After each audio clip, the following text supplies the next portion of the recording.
Hello विद्यार्थी, कैसे हैं आप लोग। आशा करते हैं बहुत ही अच्छे होंगे, है ना। हैं कि नहीं।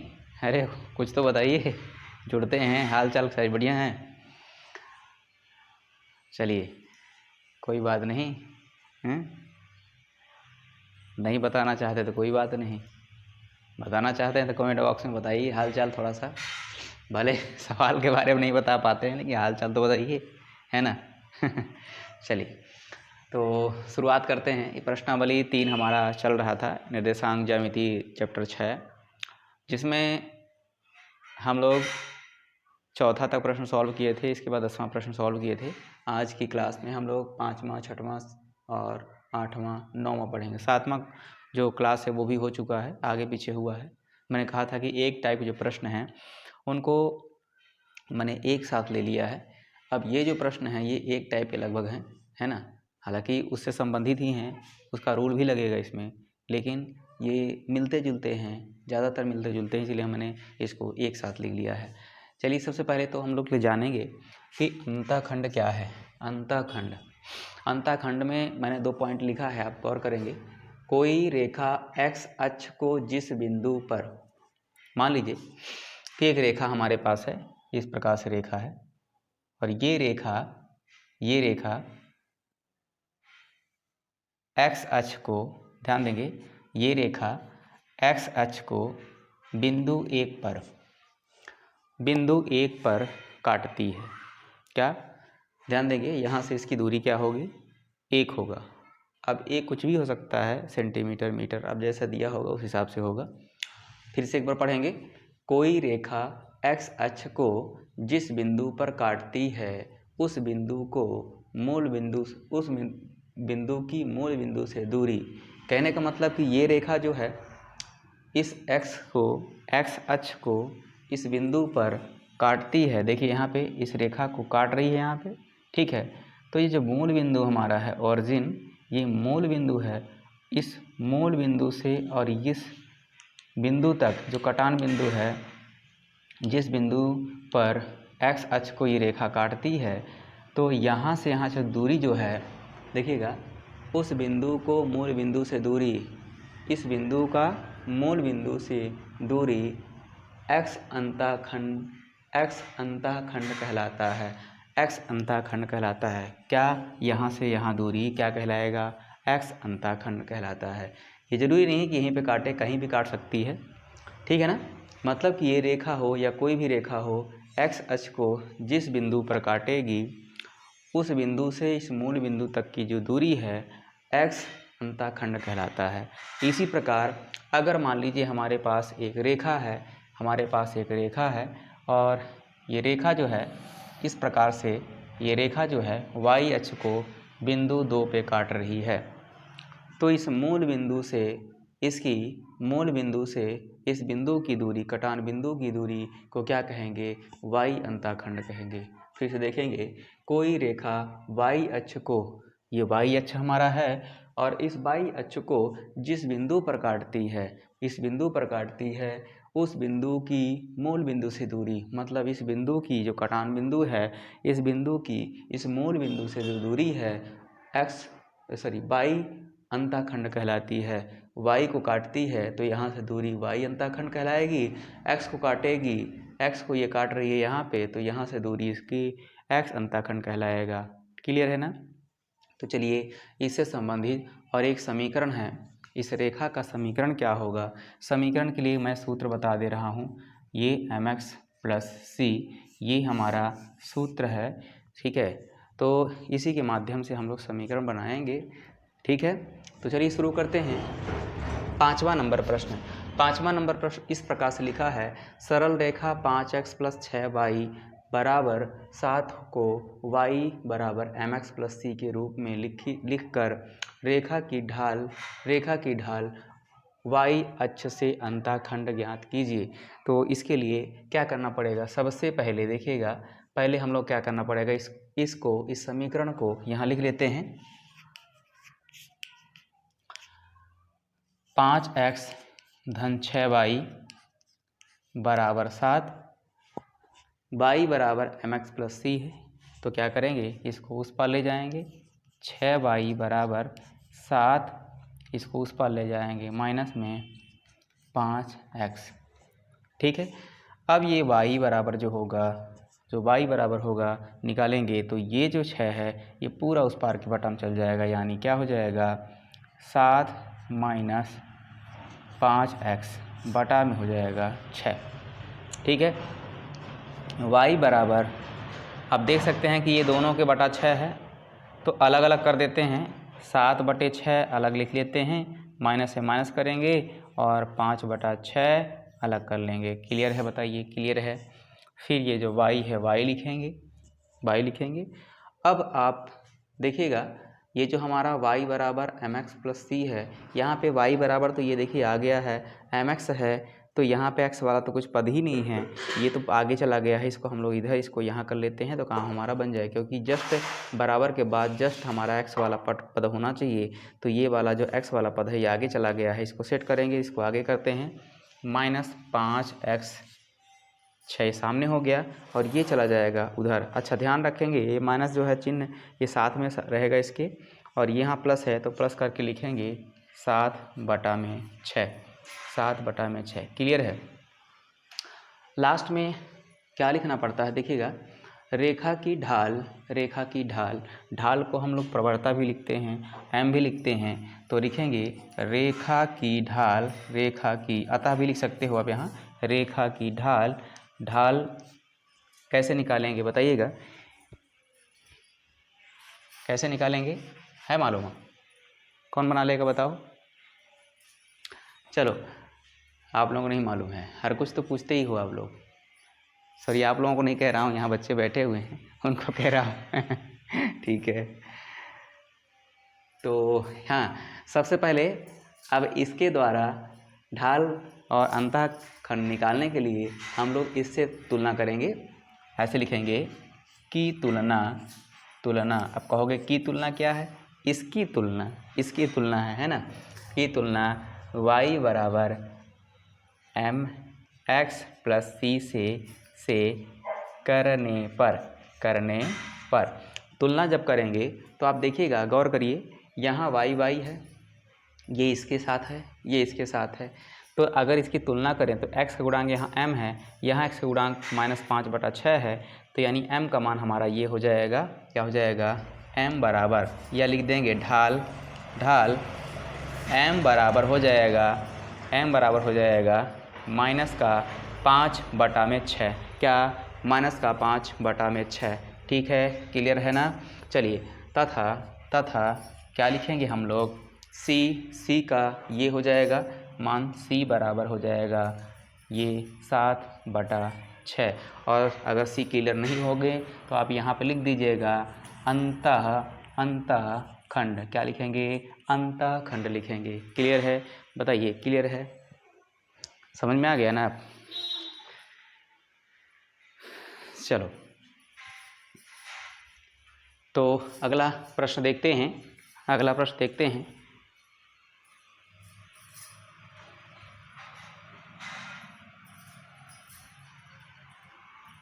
नोट करो फटाफट। बच्चे हमारे होशियार हैं, लिखते, यहाँ पर समझाते जाता हूँ तो समझते नहीं हैं, लिखते ज़्यादा चलो लिख लिए हो, कोई बात नहीं, चलो ठीक है। तो आगे देखते हैं अगला प्रश्न सॉल्व करेंगे। समझ में आ गया ना। अब नहीं कहना कि ये वाला सर कैसे आएगा, है ना, एक ही टाइप का तो प्रश्न है। देखो 6वां नंबर प्रश्न देखिएगा। 6वां नंबर प्रश्न क्या कहता है, उस सरल रेखा का समीकरण ज्ञात कीजिए जो y अक्ष से 3 माप का अंतःखंड, यानी c का वैल्यू दिया हुआ, अंतःखंड हमारा c है, c का वैल्यू 3 माप का दिया है, अंतःखंड कहता है काटता है, एवं जिसकी प्रवणता 5/4 है। तो हम लोग लिखेंगे यहाँ पे दिया है, क्या क्या दिया है भैया बताइएगा, क्या क्या दिया हुआ है, अंतःखंड c बराबर दिया है, अंतःखंड c बराबर दिया है कितना, 3। ठीक है, ढाल कितना दिया हुआ है, ढाल m बराबर दिया हुआ है कितना, m बराबर दिया हुआ है 5/4। क्लियर है, बताइए क्लियर है ना। अब अपने को सरल रेखा का समीकरण ज्ञात करना है। अगर ढाल और वक्रता बोल रहा हूँ, ढाल और हमारा अंतःखंड दिया हुआ हो तो हम लोग समीकरण, सरल रेखा का समीकरण बनाने के लिए इस सूत्र का उपयोग करेंगे।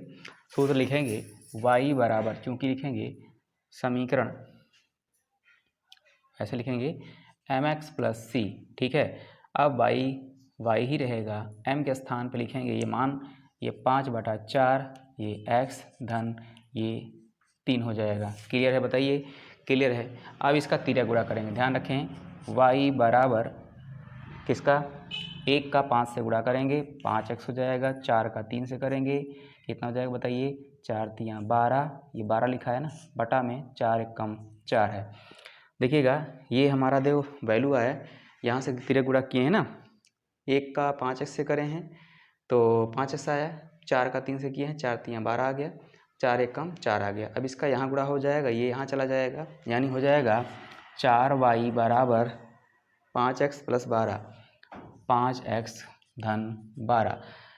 इसको हम लोग क्या करेंगे, या करके ऐसे लिख देते हैं 5x प्लस 12 बराबर 4y, क्योंकि देखिए हमारा जो समीकरण है, सरल रेखा का समीकरण है, वो पॉजिटिव रहे तो ज़्यादा उचित है, ज़्यादा अच्छा है, ठीक है। 5x प्लस 6y बराबर 7 दिया है ना, पहले x है फिर y है ना। कोशिश करिए कि x को आप धनात्मक ही लिखें, अगर आप इसको पक्षांतर करोगे तो माइनस में आ जाएगा, ठीक। तो इसका एक उपाय है, आप या करके अल्टा पलटी कर लो, पूरे को इस पार उस पार ले जाओ, चिन्ह तो बदलाव होता है, बराबर रूप से होता है, जिसके कारण हम इसको नहीं दिखाते हैं, ठीक है। तो 5x इसको इधर करिए माइनस 4y धन का 12 बराबर 0, ये अभिष्ट हमारा समीकरण होगा। समझ में आ गया ना, समझ में आ गया, बताइए। ये हमारा 6वां नंबर प्रश्न सॉल्व हो चुका है, बिल्कुल हो गया है ना। चलिए तो 8वां नंबर प्रश्न देखते हैं। 7वां नंबर प्रश्न आपको पहले ही बताया गया था, आप खोजिएगा, थोड़ा सा मेहनत तो कर सकते हैं ना, ठीक है। 6वां नंबर प्रश्न दिया है, y अक्ष से 6 माप का अंतःखंड काटने वाली क्या -5/3 ढाल वाली रेखा का समीकरण ज्ञात कीजिए। सेम इसके जैसा ही प्रश्न है। अब यहाँ पे करना क्या है, ये 8वां नंबर सॉल्व कर रहे हैं ना, ठीक है। देखिए अंतःखंड यहाँ पे जहाँ C है, C का मान जो 3 है, वहाँ पे 6 लिखना। ढाल का मान दिया हुआ है, ढाल का मान दिया हुआ है -5/4, बाकी सेम रहेगा, बस मान रख के हल कर देना है ना। अब लग रहे हैं आपको एक जैसे प्रश्न हैं, है ना। चलिए y बराबर m का मान माइनस में है 5/4, x धन c का मान है 6/1, तिर्यक गुणा करेंगे तो y बराबर इसका यहाँ करेंगे माइनस हो जाएगा 5x धन इसका यहाँ 6 चौको 4 छंग 24 बटा में इसका कर लेंगे 4। क्लियर है, तिर्यक गुणा करेंगे, इसका यहाँ करेंगे तो आ जाएगा 4y बराबर, ये सेम रहेगा -5x प्लस का 24। देखिएगा -5x प्लस 24 जो कहते हैं इसका गुणा यहाँ कर दिए हैं। अब यहाँ पे या करके लिखने की जरूरत नहीं है, क्योंकि ये इसको तो माइनस से प्लस करना है ना, तो इस पार आएगा तभी ना प्लस हो जाएगा। इसको और इसको पक्षांतर करो, इसको यहीं रहने देना।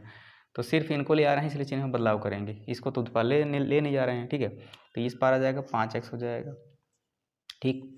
इसके बाद y वाले लिखेंगे, सेट करना आना चाहिए। देखिए x के बाद y आ रहा है, x के बाद y आ रहा है, फिर यहाँ पे बराबर 24 न लिख के इसको इस पार करेंगे, है ना, माइनस में हो जाएगा 24 बराबर का क्या हो जाएगा 0। ये देखिए समीकरण, तो हाँ समीकरण, अभी समीकरण है ये, ठीक है। बताइएगा समझ में आ रहा है, बताइए समझ में आ रहा है ना।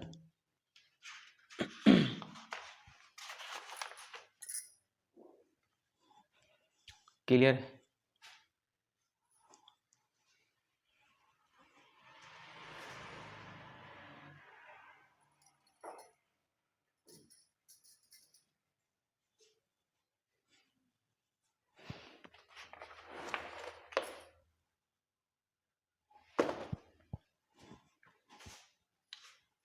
यहाँ पे अरे थोड़ा सा रॉन्ग हुआ है। रॉन्ग क्या हुआ है देखिएगा, मैंने यहाँ पे देखिए -5/3 है तो मैं यहाँ 4 का 4 ही लिख दिया हूँ, ये देखो यही है 3 यहाँ पे है ना, तो यहाँ पे क्या हो जाएगा, यहाँ 3 हो जाएगा, तब तो अब यहाँ पे अलग हो जाएगा।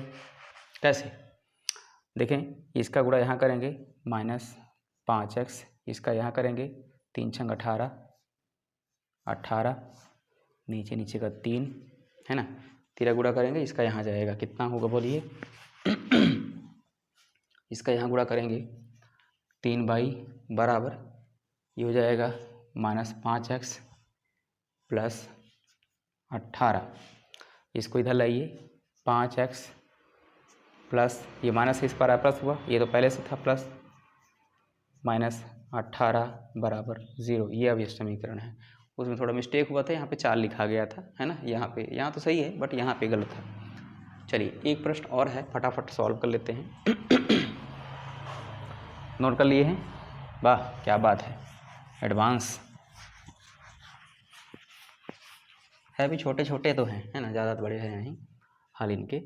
देखिए उस सरल रेखा का समीकरण ज्ञात कीजिए, इसमें भी समीकरण ही ज्ञात करना है जिसकी प्रवणता ये दिया हुआ है 7/3 है तथा रेखा बिंदु इतने से जाती है। अच्छा जो रेखा है, मान लीजिए बिंदु इतने से जा रही कोई रेखा, तो अब एक बिंदु तो होगा नहीं, किसी और भी बिंदु से गई होगी, तो उस बिंदु को मान लेते हैं, ऐसे मान लेते हैं दिया है, पहले तो इसको लिख देते हैं m बराबर ढाल m बराबर 7/3, फिर लिखेंगे माना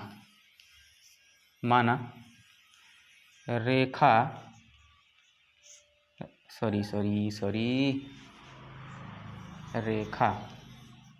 रेखा पर स्थित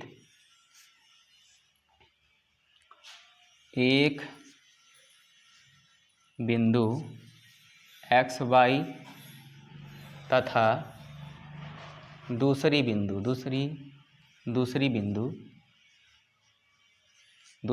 हमारी 6, 0 है। एक हम लोग इसको मान ले रहे हैं, जैसे मान लो कि अभी ये रेखा गुजर रही है, तो अब ये यहाँ पे हो गया मान लो, या कहीं भी, तो एक और भी होगी ना, है ना, एक तो और होगी कहीं, ठीक है, तो उसको मान लिए यहाँ पे XY, ठीक है। अब देखिए, अब हम लोग क्या करेंगे, यहाँ पे लिखेंगे, इसके लिए करेंगे पहले x1 y1 y x2 6 y2 0, m का मान तो पहले से है। अब ढाल का सूत्र लगा देते हैं, ढाल बराबर y2 माइनस y1 बटा x2 माइनस x1, क्लियर है।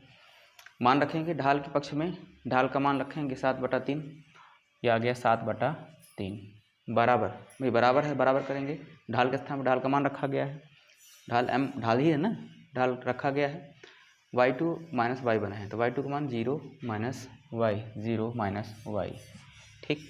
इसके बाद x2 का मान कितना है 6 माइनस x1 का मान कितना है x, 13 गुणा करेंगे, इसका यहाँ करेंगे, साथ में से घटा भी देंगे ना, इसका यहाँ करेंगे तो आ जाएगा 7 गुणा 6 माइनस x, इसका यहाँ करेंगे तो बराबर के बाद हो जाएगा 3 गुणा माइनस y, ठीक है, गुणा कर लेते हैं, 6 7 42, इसका यहाँ करेंगे तो 7x बराबर, इसका यहाँ करेंगे माइनस हो जाएगा 3y, ठीक है।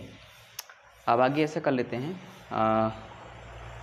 इसको उस पार कर लेते हैं ताकि ये माइनस जो है ना, ये जो माइनस है वो हट जाए, इसको उधर ले जाते हैं, ठीक है, और इसको इधर ले आते हैं। चलिए, तो ये -3y बराबर 42, पूरे को ले जाएंगे ना, तो चिन्ह बदलाव नहीं करना, इस पूरे को इधर ले आया गया, इस पूरे को उधर, तो ज्यों का त्यों लिखना है बस, ठीक है।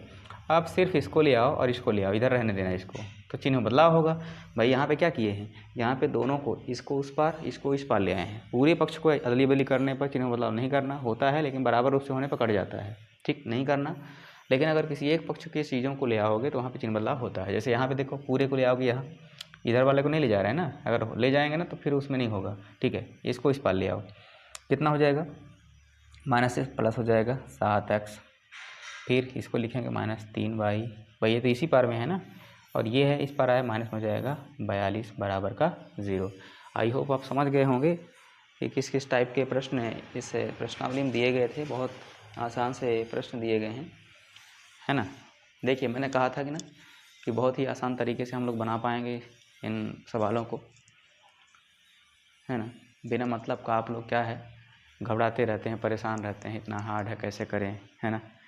कुछ पल तो हमारे जो कोरोना मामा हैं उन्होंने ही ले गए, है ना। भाई सम्मान से बोलेंगे, इतना प्रकोप है उनका था, है ना, अभी भी चल रहा है।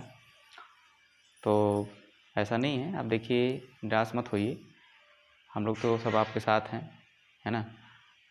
बाकी अगर कहीं दिक्कतें आती हैं तो बिल्कुल बेझिझक बता सकते हैं। व्हाट्सअप नंबर मेरा यहाँ पे मैं दे रहा हूँ 9131162358। अगर आपको दिक्कत होती है तो इस नंबर पे भी व्हाट्सअप कर सकते हैं, ठीक है ना।